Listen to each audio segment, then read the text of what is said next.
اور ہمارے ذرائع اس بات کا دعویٰ بھی کر رہے ہیں کہ اس میں بڑے بڑے نام سامنے آئیں گے جو اس سے پہلے نہیں پکڑے گئے یا اس سے پہلے ان کے خلاف کارروائی کی اجازت نہیں تھی۔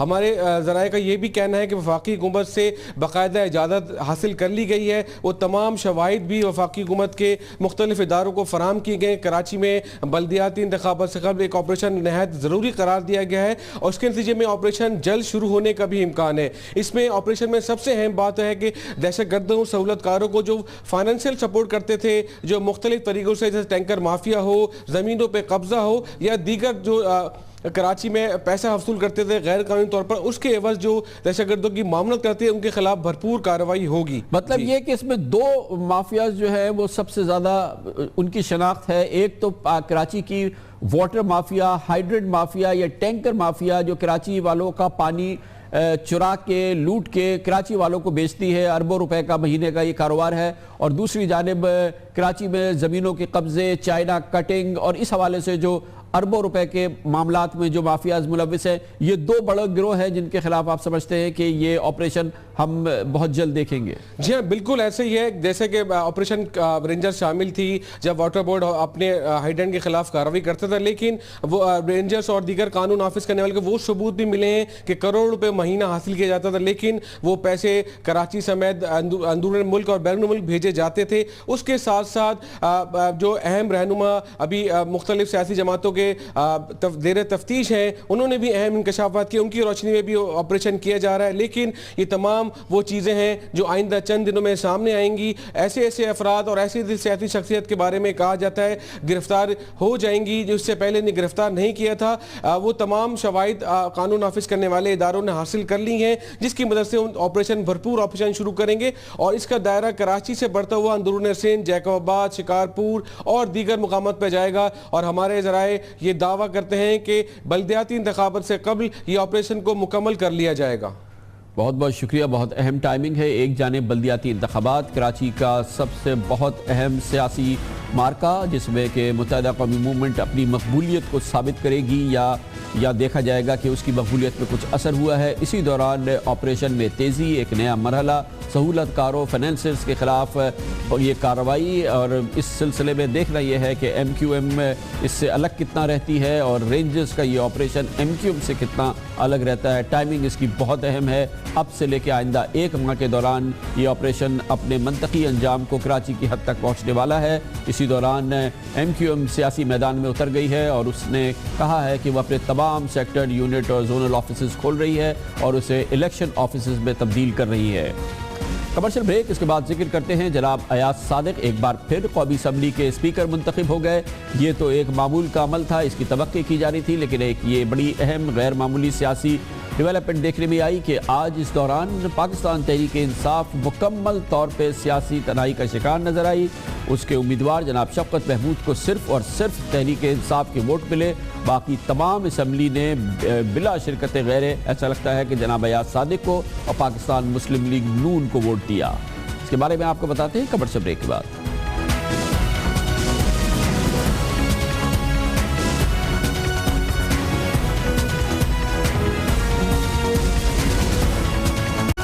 Welcome back. پاکستان تحریک انصاف کے لیے آج سیاسی ڈپریشن کا دن کہا جا سکتا ہے۔ ایک بار پھر ایک سیاسی ماحول ایسا ہے جو کہ پاکستان تحریک انصاف کے لیے قطعی طور پہ حوصلہ افزا نہیں ہے۔ آج مسلم لیگ نون کے جناب سردار ایاز صادق ایک بار پھر NO 122 کے ضمنی الیکشن جیتنے کے بعد قومی اسمبلی کے اسپیکر کا انتخاب بہت بھاری اکثریت سے جیت گئے ہیں، اور اسی دوران دیکھنے میں آیا کہ اسی قومی اسمبلی میں پارلیمنٹ میں تحریک انصاف تنہا ہو گئی۔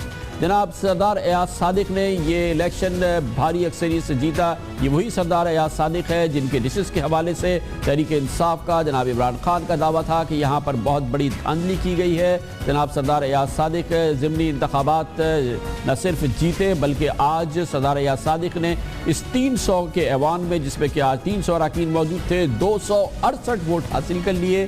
جو کہ یقینی طور پہ ایک بہت بھاری اکثریت ہے، ونڈیکیشن تھی سردار ایاز صادق کی، اور تحریک انصاف کی پوزیشن کے حوالے سے آج یہ قطعی طور پہ حوصلہ افزا ڈیولپمنٹ نہیں تھی۔ تحریک انصاف کی جانب سے جناب شفقت محمود آج سب اسپیکر کا الیکشن انہوں نے لڑا، جبکہ ان کو صرف 31 ووٹ ملے اور 1 ووٹ ان کا مسترد ہوا ہے۔ 268 کے مقابلے میں پاکستان مسلم لیگ نون کے تحریک انصاف کے 31 ووٹ تھے۔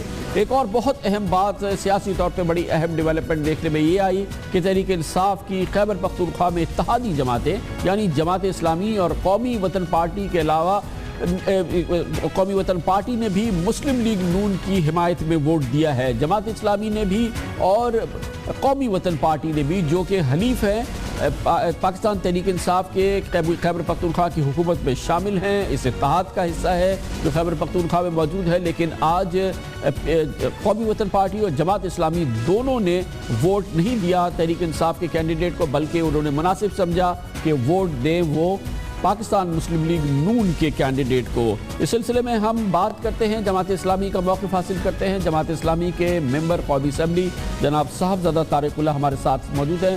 صاحبزادہ صاحب بتائیے گا کیا وجہ ہوئی کہ آپ نے بھی یعنی کہ جماعت اسلامی نے بھی اپنی حلیف جماعت کے نمائندے جناب شفقت محمود کو ووٹ نہیں دیا بلکہ ایاز صادق کو ووٹ دیا؟ آج اسپیکر کے انتخاب میں ہم سب نے جماعت اسلامی کے 4 ممبروں نے ایاز صادق صاحب کو ووٹ دیا، اور شاید آپ کو علم ہوگا کہ پچھلے سال 2.5 سال پہلے جو انتخابات ہوئے تھے اسپیکر کے، اس میں بھی ہم نے ان کو سپورٹ کیا تھا، اس وقت بھی ہم نے ان کو سپورٹ کیا تھا۔ اب ایاز صادق کی جگہ کوئی اور ہوتا تو پھر ہم اس پہ سوچ سکتے تھے، لیکن چونکہ ایاز صادق صاحب ہمارا 2.5 سال اسپیکر رہا، ان کا جو رول تھا، جو کردار تھا، وہ ایوان کے سامنے ہے، تو اس وجہ سے ہم نے اس کی سابقہ کارکردگی کو مد نظر رکھتے ہوئے ان کو ووٹ دیا ہے۔ اور جہاں تک ہمارے پی ٹی آئی کے ساتھ پروونشل لیول پہ اتحاد کا سوال ہے، تو بالکل ہم اس سے اتفاق کرتے ہیں کہ پی ٹی آئی کے ساتھ ہمارا کے پی کے میں کولیشن گورنمنٹ میں ہم شامل ہیں، ہمارا ان کے ساتھ اچھی کوارڈینیشن ہے سی ایم صاحب سے، بلکہ ہمارے جتنے بھی وزراء ہیں، ممبرس ہیں، وہ ایک دوسرے کے ساتھ پورا تعاون کر رہے ہیں، وہ اپنی جگہ۔ لیکن جہاں ہمارا اس وقت اتحاد کے جو ایگریمنٹ یا جو معاہدہ یا ایسی کوئی چیز ہوئی ہے، اس میں مرکزی لیول پہ ایسا کوئی یعنی ہم باؤنڈ نہیں ہے، لیکن اگر کوئی مسئلہ اسی طرح آ جائے تو ہم نے یعنی صدر کے ووٹ میں ہم نے وجیہ الدین صاحب کو ووٹ دیا تھا، بالکل اس وقت ہم نے اس کو دیا تھا۔ پرائم منسٹر کے انتخاب میں ہم نے نواز شریف صاحب کو ووٹ دیا تھا۔ بہت بہت شکریہ جناب صاحبزادہ طارق اللہ، جماعت اسلامی کا موقف بیان کر رہے تھے۔ بہت اہم بات یہ ہے کہ اگر آج کے سیاسی ماحول کو دیکھا جائے، قومی اسمبلی کی آج کی جو حالات تھے اس کو دیکھا جائے، تو یہ صاف واضح نظر آتا ہے کہ پاکستان کی تمام سیاسی قوتیں ایک جگہ جمع ہیں ماں سوائے تحریک انصاف کے۔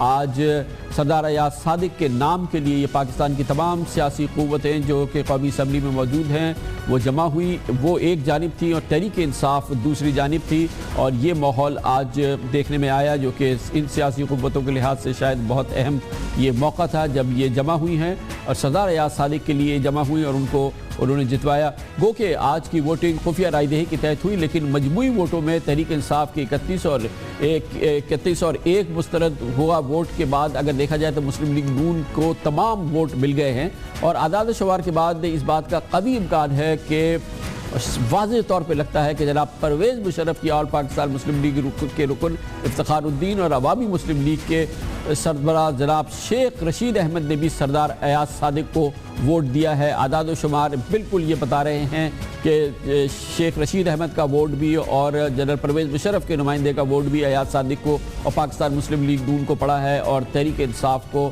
عمران خان کو نہیں پڑا ہے۔ اسی طرح کی کیفیت Pakistan Peoples Party, MQM، JUIF، Pakhtunkhwa Milli Awami party, ان سب نے مسلم لیگ نون کو ووٹ دیا، جبکہ مسلم لیگ قاف کے دونوں اراکین چودھری پرویز الہی اور اقبال مہدی نے جناب سردار ایاز صادق کی حمایت کا یقین ضرور کرایا مگر انہوں نے باوجود اپنا ووٹ کاسٹ نہیں کیا، لیکن اطلاعات یہ تھی کہ جناب پرویز الہی جہاں بھی اپنا اثر استعمال کر سکتے تھے وہ کہہ رہے تھے کہ ووٹ سردار ایاز صادق کو ہی دیا جائے۔ 2013 کے الیکشن کے بعد جناب سردار ایاز صادق 258 ووٹ لے کر اسپیکر بنے تھے، جبکہ پی ٹی آئی کے شہریار آفندی نے 31 اور ایم کیو ایم کے اقبال قادری نے 23 ووٹ لیے تھے، جبکہ آج سردار ایاز صادق اسپیکر کے عہدے میں انہوں نے 268 ووٹ حاصل کیے۔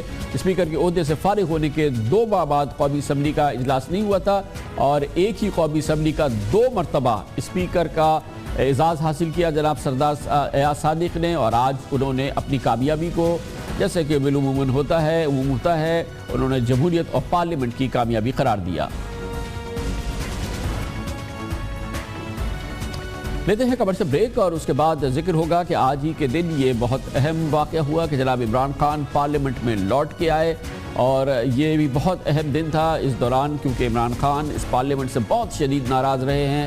اس کو دھاندلی کی پارلیمنٹ اور اس کو غیر قانونی پارلیمنٹ وہ کہتے رہے ہیں، لیکن آج ان کی واپسی ہوئی، دیر تو ہوئی مگر واپس لوٹ آئے۔ وہ آئے گھر میں ہمارے، خدا کی قدرت ہے، کبھی ہم ان کو کبھی اپنے گھر کو دیکھتے ہیں، یہ کہا قومی اسمبلی کے ایک ممبر نے۔ اس کے بارے میں آپ کو بتاتے ہیں چھوٹے سے کمرشل بریک کے بعد۔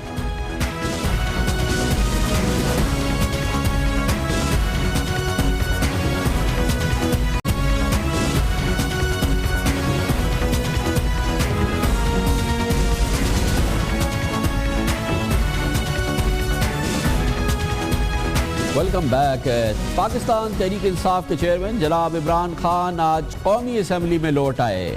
نہ آج اسمبلی کو دھاندلی زدہ کہا، نہ جعلی زدہ کہا، نہ اس کو جعلی اسمبلی کہا۔ تحریک انصاف کے 31 اراکین پارلیمنٹ آج اس وقت قومی اسمبلی میں موجود تھے۔ انہوں نے نہ سیاہ پٹیاں باندھی ہوئی تھی اور نہ ہی انہوں نے اسمبلی کے بارے میں یہ نعرے لگائے کہ یہ دھاندلی والی اسمبلی ہے، نہ کوئی احتجاج کیا اور نہ ہی اس اسپیکر کو اسٹے آرڈر والا اسپیکر قرار دیا۔ ماحول پورا بدلا ہوا تھا، تبدیل شدہ ماحول تھا، اور اسی وجہ سے ہم کہہ سکتے ہیں کہ تحریک انصاف کے سربراہ اراکین نے پارلیمنٹ کی آج آئینی حیثیت کو تسلیم کر لیا۔ پارلیمنٹ کی آئینی حیثیت نہ صرف حیثیت کو تسلیم کیا بلکہ وہ پارلیمنٹ جسے وہ دھاندلی زدہ اور جعلی قرار دیتے تھے، آج اس کی ونڈیکیشن ہو گئی، وہ اپنی جگہ دوبارہ برقرار ہو گئی۔ تحریک انصاف جناب عمران خان سمیت آج اس پارلیمنٹ میں موجود ہو گئی، اس کے اسپیکر کے الیکشن میں حصہ بھی لیا۔ پاکستان کے سیاسی ماحول میں وہ تلاطم جو گزشتہ سال شروع ہوا تھا آج اپنی آخری حد کو پہنچ گیا، اور اس طرح سے وہ تمام ماحول جس نے پچھلے سال پاکستان کے سیاسی ماحول کو گرما دیا تھا، حکومت کے مستقبل کو غیر یقینی بنا دیا تھا، پاکستان کے بارے میں وسوسے اور شکوک پیدا کر دیے تھے، وہ تمام ماحول آج ختم ہو گیا۔ یہ ماضی کی باتیں ہو گئیں جو عمران خان کہا کرتے تھے۔ جعلی مینڈیٹ ہے، جعلی پرائم منسٹر ہے، جعلی اسمبلی ہے، جعلی اسپیکر ہے۔ آپ کی تو اسمبلی ناجائز ہے، آپ کی تو پارلیمنٹ کی حیثیت ہی کوئی نہیں ہے، یہ اللیگل ہے۔ جعلی پارلیمنٹ جعلی مینڈیٹ سے آئی، ہم نے اس پارلیمنٹ میں کیا کرنا چاہ کے؟ کوئی تحریک انصاف کا کوئی بھی نمائندہ اگر پارلیمنٹ میں گیا اس کی رکنیت ہم کینسل کر دیں گے۔ جعلی پارلیمنٹ میں جانا ہی نہیں چاہتے، جعلی الیکشن ہوا ہے، جعلی پارلیمنٹ ہوا ہے، ہم اس کو مانتے ہی نہیں ہیں۔ ہوتا ہے عمران خان صاحب کے ساتھ تو اکثر ہوتا ہے۔ بہرحال یہ پورا ماحول ختم ہو گیا، یہ اچھی بات ہے۔ قومی اسمبلی کے تیسرے سال کا آج 222واں اجلاس تھا، جبکہ عمران خان نے کل 14 اجلاس میں شرکت کی، یعنی 222 دنوں میں 208 دن جناب عمران خان غیر حاضر رہے، اور حاضری کا تناسب بمشکل 6% تھا۔ آئین کے آرٹیکل 64 شق 2 کے مطابق کسی رکن کی رکنیت خارج کر دی جائے گی اگر وہ ایوان کی اجازت کے بغیر اجلاس سے مسلسل 40 روز غیر حاضر رہے۔ لیکن عمران خان صاحب خوش قسمت ہے یا پھر ایوان تحریک انصاف پر بہت مہربان ہے۔ موجودہ قومی اسمبلی کے پہلے پارلیمانی سال کے 99ویں اجلاس میں جناب عمران خان نے 11 بار ایوان میں تشریف لائے، جبکہ عمران خان دوسرے پارلیمانی سال کے 93ویں اجلاس میں 2 بار ایوان میں تشریف لائے، اور تیسرے پارلیمانی سال کے اب تک 30 اجلاس میں جناب عمران خان آج پہلی مرتبہ ایوان میں آئے اور انہوں نے قومی اسمبلی کے اجلاس میں شرکت کی۔ ذرائع کے مطابق تحریک انصاف کے 126 روزہ دھرنے کے باوجود عمران خان صاحب اور قومی اسمبلی کے دوسرے اراکین ان کی تنخواہیں جاری ہوتی رہی ہیں۔ جناب عمران خان اسے وصول کرتے رہے ہیں، نہیں وصول کرتے رہے ہیں، اس کے بارے میں ہمارے پاس کوئی بہت مستند معلومات نہیں ہے۔ لیتے ہیں کمرشل بریک اور اس کے بعد ذکر کریں گے ایک بہت اہم موضوع۔ پاکستان نے اربوں روپے خرچ کیے ہیں اس منصوبے پر۔ اب یہ کہا جا رہا ہے کہ دوسرے بین الاقوامی شہروں میں یہی منصوبہ بہت ہی ارزاں قیمت پہ بنا ہے۔ ہم نے کئی گنا زیادہ پیسے اس میں گوا دیے ہیں۔ صحیح یا غلط اس کا فیصلہ آپ کریے گا۔ ایک چھوٹے سے کمرشل بریک اور نیوز ہیڈ لائنز کے بعد۔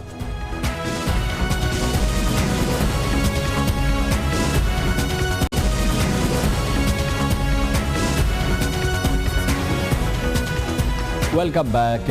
سابقہ حکومت جو پنجاب میں حکومت تھی اور موجودہ حکومت جو کہ سینٹر میں حکومت ہے، یہ ایک ہی حکومت ہے۔ اس کا سب سے بڑا شاہکار منصوبہ پنجاب کے شہر لاہور میں ماس ٹرانزٹ کا پروگرام ہے، جس کے ذریعے میٹرو بس چلائی گئی۔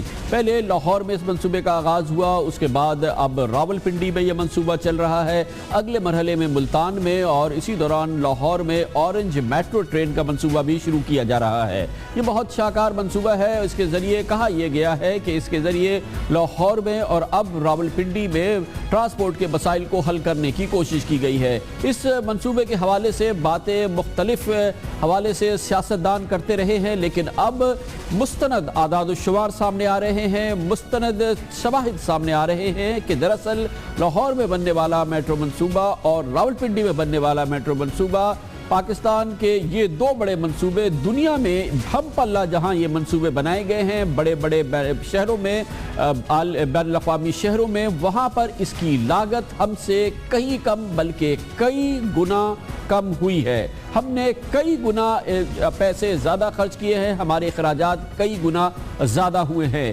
اس وقت یہ کہنا مناسب نہیں ہوگا کہ یہ تمام کے تمام کرپشن کے شکار ہو گئے ہیں یا اس معاملے میں کچھ اور چیز ہوئی ہے، لیکن بہرحال یہ سودا ہمیں مہنگا پڑا ہے۔ فی الحال جو اعداد و شمار، جو حقائق سامنے آ رہے ہیں وہ اس جانب گواہی دے رہے ہیں، اور یہ ایک یقینی طور پہ ایک سنگین اور بہت ہی سیریس ڈیولپمنٹ ہے جس کی پوچھ گاچھ ہونی بہت ضروری ہے۔ لاہور میں پنجاب حکومت کے تحت فروری 2013 میں مکمل ہونے والے لاہور میٹرو کا منصوبہ 27 کلومیٹر طویل ہے، جس میں اٹھا ہوا یعنی کہ ایلیویٹڈ پورشن، جو پل والا پورشن ہے، وہ 8.5 کلومیٹر محیط ہے۔